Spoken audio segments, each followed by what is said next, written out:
Hello guys, तो चलिए आज का वीडियो शुरू करते हैं। अगले 10 साल में इंडिया में डेटा सेंटर, जी हाँ, इंडिया में डेटा सेंटर बिजली घर जैसा हो जाएगा हर सिटी के पास। इंटरनेट एआई, जी हाँ, इंटरनेट एआई और गवर्नमेंट का डेटा यहीं स्टोर होगा। इसीलिए इलेक्ट्रिसिटी, लैंड और कूलिंग वाली कंपनी को ज़्यादा काम मिलेगा।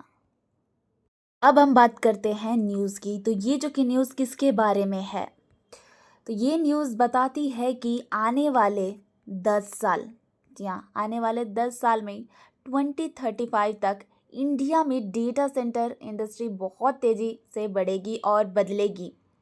डेटा सेंटर वो जगह होती है जहाँ इंटरनेट, मोबाइल ऐप्स, जी हाँ, mobile apps, AI, cloud bank का डेटा और गवर्नमेंट वेबसाइट का डेटा रखा और चलाया जाता है। आने वाले टाइम में डेटा सेंटर इंडिया के लिए उतना ही ज़रूरी हो जाएगा जितना रोड, बिजली और पुल होते हैं।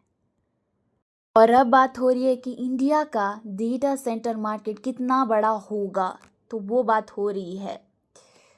तो अभी इंडिया में डेटा सेंटर की पावर लगभग यहाँ पे देख सकते हैं कि 1.5 गीगावाट है और 2035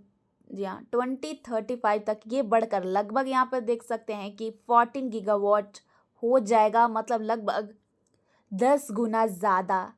और इस इंडस्ट्री की ग्रोथ लगभग यहाँ पे देख सकते हैं कि अप्रॉक्सीमेटली 20% हर साल, जी हाँ, हर साल होगी, जो बहुत तेज़ी ग्रोथ मानी जाती है, बहुत तेज ग्रोथ मानी जाती है। और इस पूरे सेक्टर में लगभग 65 से 70 बिलियन डॉलर का इन्वेस्टमेंट आने वाली, जी हाँ, आने की उम्मीद है।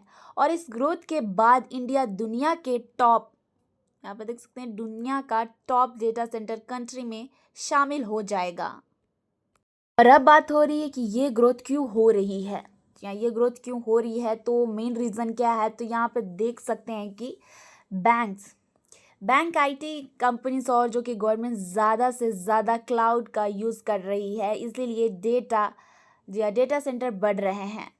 और जो कि यहाँ पे देख सकते हैं एआई और मशीन लर्निंग को बहुत ज़्यादा कंप्यूटर पावर चाहिए, जो सिर्फ डेटा सेंटर दे सकता है। और जो कि गवर्नमेंट के रूल के हिसाब से इंडिया का डेटा इंडिया में ही रखना ज़रूरी है, जी हाँ, इंडिया में ही रखना ज़रूरी हो रहा है। और यहाँ पे देख सकते हैं कि OTT जो कि ग्रोथ है, तो OTT ऐप्स, गेमिंग, फिनटेक और ऑनलाइन शॉपिंग बहुत तेज़ी से बढ़ रही है।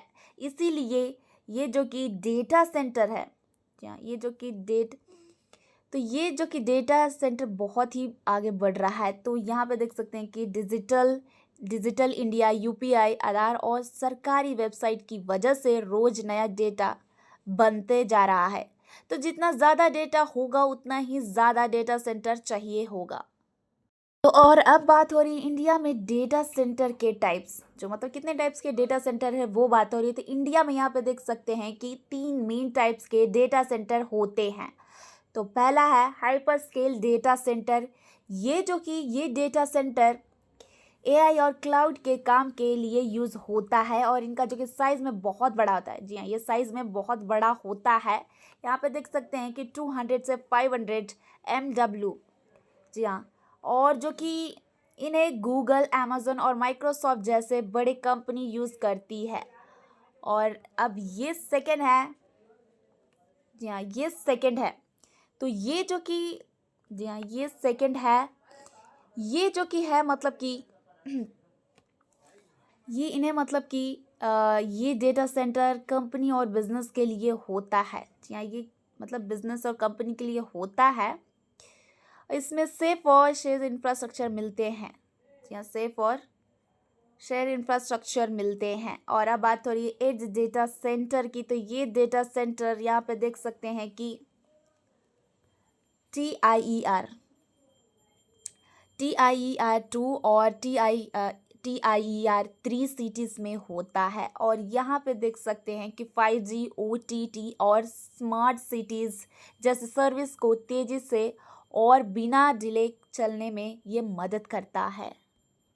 बात करते हैं सिटी वाइज ग्रोथ स्टोरी, तो city wise data centre growth story. तो आज के टाइम पर यहाँ पे देख सकते हैं TIER 1 सिटी में लगभग यहाँ पे देख सकते हैं कि 90% डेटा सेंटर कैपेसिटी है। लेकिन आने वाले टाइम में TIER 2 सिटीज़ बहुत तेज़ी से ग्रो करेगी। तो यहाँ पे देख सकते हैं जो कि टॉप सिटीज़ है, तो वो है मुंबई सबसे बड़ा हब है क्योंकि यहाँ फाइनेंस और अंडर सी केबल कनेक्टिविटी है।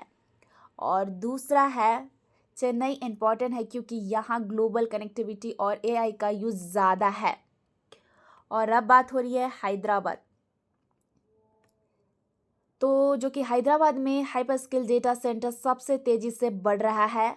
और बेंगलुरु, यहाँ पे देख सकते हैं बेंगलुरु में IT कंपनी और स्टार्टअप्स की वजह से डिमांड ज़्यादा है। और दिल्ली NCR गवर्नमेंट का सेंटर है और यहाँ डेटा बैकअप और सेफ्टी का काम होता है।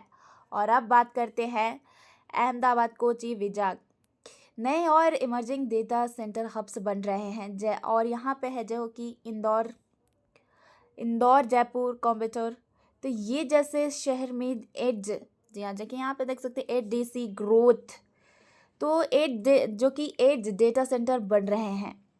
तो आने वाले टाइम में डेटा सेंटर ग्रोथ धीरे धीरे मेट्रो सिटी से बाहर जाएगी। तो अब बात कर रहे हैं फाइनेंशियल परफॉर्मेंस और इकोनॉमिक इम्पैक्ट की। तो आज के टाइम पर डेटा सेंटर GDP में लगभग 11.7% का योगदान दे रहा है। फाइनेंशियल ईयर 2029 तक ये हिसाब से लगभग 20% तक पहुंच सकता है। इस सेक्टर में लॉन्ग टर्म इनकम दिखाई देती है क्योंकि कॉन्ट्रैक्ट लंबे टाइम के होते हैं। इस बिजनेस में नए एंट्री करना मुश्किल होता है, इसलिए कंपटीशन कम रहता है। डेटा सेंटर से स्टेबल और रेगुलर कैश फ्लो आते रहता है।